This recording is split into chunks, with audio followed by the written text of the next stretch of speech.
Mahigit 39,000 na ang mga Pilipinong HIV positive. Katumbas po yan ng 26 na kaso kada araw ayon sa DOH o Department of Health. Sa katunayan, punong-puno ng araw ngayon ang HIV/AIDS ward ng San Lazaro Hospital sa Maynila. Kaya panawagan ng DOH, magpasuri lalo na kung nagkaroon ng mahigit sa isang sexual partner.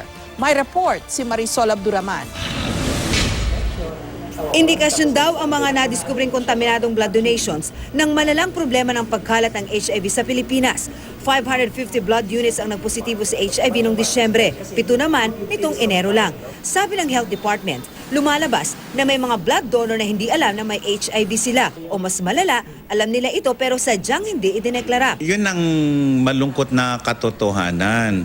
Kung hindi nila alam kung paano nakukuha HIV at sila mismo may HIV, yun po ang dahilan kung bakit kakalat po HIV sa ating bansa. Bagamat may record naman daw sila ng blood donors, may sistemang sinusunod at ipinagbabawal daw na kontakin nila ang mga ito. Baka raw kasi kung ano ang gawin ng taong hindi pala alam na infected sila. Bukod dyan, pwede rin daw kasing magkamali sa testing. Paano kung nagpalit lang yung pangalan at listahan mo, nagkaroon ng ganong error? Di ba? So sinasabi namin, hindi sa yung blood yun, nagkamali pala sa listahan. Kaya panawagan ng Health Department, magpasuri lalo na kung nagkaroon ng higit sa isang sexual partner para malaman ang inyong status. Mahalaga ang pag-iingat, lalo't merong mas malakas at mabagsik na bagong strain ng HIV. Yung Thai strain, lubang nakakahawa, mabilis mag-progress sa AIDS, progression sa AIDS, at may potential na baka yung gamot na ginagamit natin ay resistant siya. Sa ngayon, nasa mahigit 39,000 na ang bilang ng mga Pilipino nag-HIV positive o 26 kaso kada araw.